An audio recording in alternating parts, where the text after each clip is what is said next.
This video will show you how to manage your dining guide module, both in creating some restaurants and also creating the user account for the restaurant owner to give them self-serve admin capability for their particular listing. To add a particular restaurant, start here at the site administration page and click on Add Restaurants. And as you can see, there are a number of fields on here. Some are required. Those are the ones in the black text. And you always start off with the name of the restaurant. The approved area right here, the little box here, which by default is unchecked, means you do need to click on that when you want the restaurant listing to go live, to be visible on the page. Now you can go in and type in a lot of information here, keep the approved box unchecked, and you will at least have it in the system where you can come back and you can make edits to it at a later time. But make sure that it is checked if you do want it to go live. As you can see here, as you scroll down the list, we have fields for address, city, state, zip, as well as optional fields for their website URL, that's their own website, and their phone number. As we get down to some more required restaurant information, the area of cuisine must be checked, and that is something to where there are a number of options here. If you do click on the plus icon to the right, and that is the case with everything on this page, you can actually go in and add, in this case, add a cuisine type and save it. If you don't find that particular cuisine in the system. And that's the same thing with the payment and anything else that might be very unique to your particular region that is not included on this list. But for the cuisine, you can choose anywhere from 1 to as many that describe that type of food that they have. Now I'm on a Windows machine, and in order to select more than one, I hold down my Control key. And as you can see, I can select a number of different categories that way. The next category is setting, also required field. And as you can see here, there are a number of things: casual, formal, semi-formal, business casual. And people can choose the type of payment that they want to make as well. When we get down to the user information, the owner email is only going to apply if you happen to have somebody that you upsold this to, and that's something that your sales rep is going to have to get an email address from the restaurant owner. So if you do get that email address, and we'll come back in just a little bit to show you how to create those user accounts for the restaurant owner. In this case, you would then type in the email address right there. Under account level, you have two types, either basic or premium. Basic is going to be your free listings, and that's going to be the majority of the listings. Particularly to get started on this, make sure you do give it the basic account level. However, if it is the upsell, and you have gone in and you've typed in the owner email, make sure you do change it to premium at that point. Photo feature is something to where if they are also a premium customer, they have the ability to have their photo of their restaurant featured on the home page of the dining guide. That's the big photo on the home page. If you click that, they will be included in a rotation with other restaurant owners.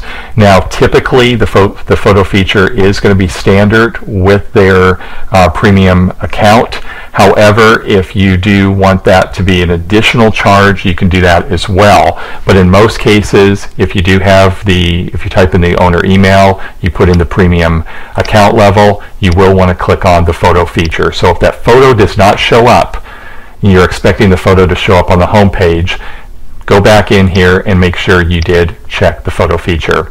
As we scroll down here, we have some optional and required fields, starting off with the price of food. If you happen to know that they range from, say, $4 to $15, you can go ahead and you can type it in that format.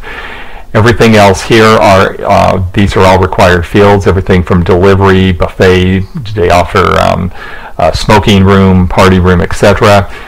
Just go ahead here and you can click on the menus here to change what you need to put in here. So we kind of scroll down here, restaurant custom content. Now this will apply to the restaurant owner. So if they have the premium account, this is where they can go in, or you can go in if you need to, but typically it's going to be the restaurant owner is going to be going in here, and they're going to be controlling their own page. This is where they can type in just a basic word processor with a number of fields here at the top. They can go in and type in kind of advertorial content. They can change this as many times as they want. If they want to put in their drink specials, their happy hour specials, anything at all, even just an ad about the history of their restaurant, they can do it here, and they can change it as often as they want. Menu text is an area here where they can type in their menu, particularly if it changes on a daily basis. That's much better than using this option right here, which is uploading a PDF of their menu. Now, a lot of people don't change their menu on a regular basis, so it might be easier for them to already have their menu in a PDF version, so they would just go ahead here, click on choose file, and they'll be able to upload that. Then we get to the restaurant hours, and it starts off with just some blank fields here that goes throughout the week.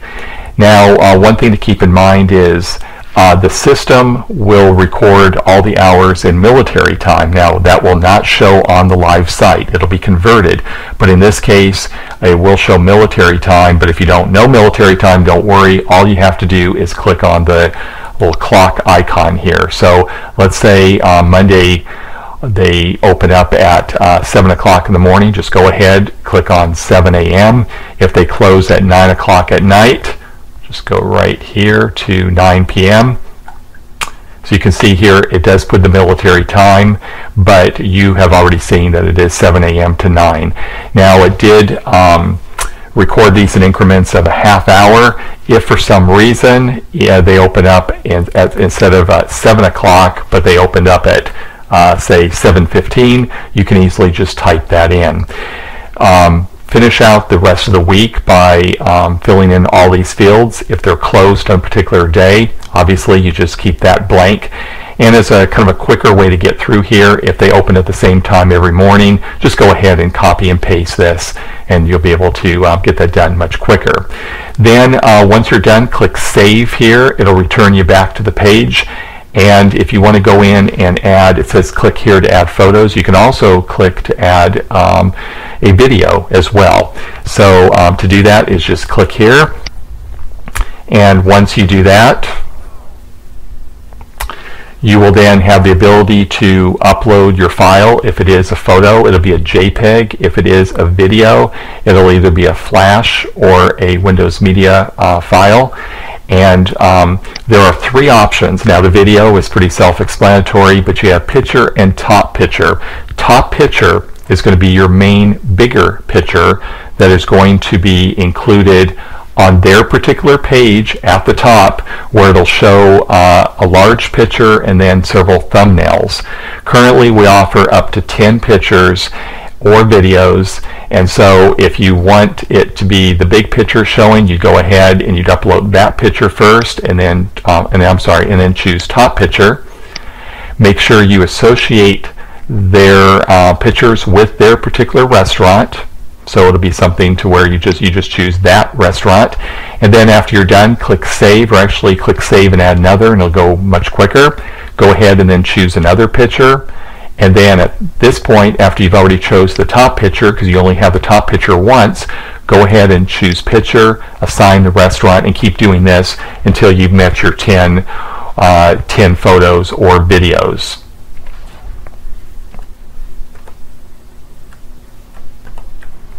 This next part is now to create the user account for the restaurant owner.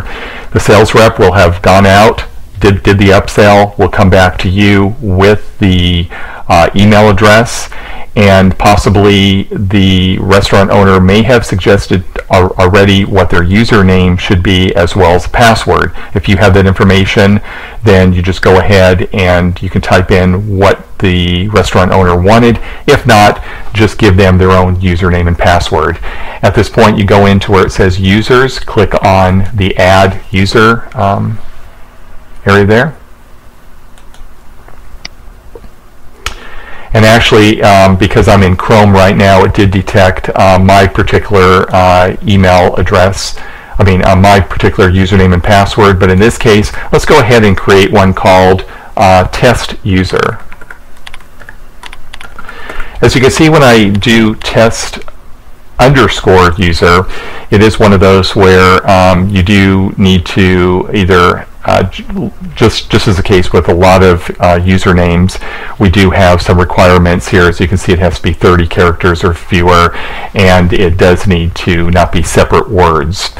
I'm going to go ahead and I'm going to create a password, and the user, the restaurant owner, can actually, after they've gone in and logged in for the first time, they can click on the change password link on the upper right corner to change their password. After we have done this, you can go ahead, and I recommend that you do put their first name and their last name and then repeat their email address in here. And then two things that are vital. Give it a click on the staff status button. That will give them the ability to log into the system, and click on restaurant owners, and that will also give them the permission to be able to log in. So if for some reason the restaurant owner gets back to the sales rep saying, I'm having a hard time, for some reason it's not letting me log into the system, always double check. First of all, make sure that they put in the correct username and password, but on your end, make sure you check that staff status box is checked, and also the restaurant owners area is checked. So then I'm going to go ahead and I'm going to click on save. And then at this point, it takes me back to the main area here. And the next step is for us to go back, and we're going to now associate the particular restaurant owner with their restaurant. So you want to make sure that they're only getting in, having access to their restaurant. So in this case, we're going to click on restaurants, and there's already a number of restaurants in here. I'm going to associate this particular user with this one here at the top called 119 Chops. And so that brings that up. And by the way, just to give you an idea of how a restaurant page should look, I'm just going to scroll down very, very quickly here. You can see it's approved. It's got the address, city, state, zip, all in. We actually put in a URL. We put in a phone number. They have seafood cuisine. There's some payment levels. That's the owner's email address, the account level, a bunch of other information in there, all the way to when they're open. So at this case, we're going to go in and we're going to click on Edit Row Level Permissions. And as you do that, this will open up a new page here in just a second. There we go. And what we're going to do here is you're going to select an option. You're going to choose that owner. So in this case, that owner was test user. And then under permission, you're going to allow them to change the restaurant. Now, it's very important that you don't allow them to add a restaurant for obvious reasons. And you also don't want them to accidentally delete their restaurant. You should be the only person that is able to delete it. So just make sure you choose Can Change Restaurant. And then finally click on Options.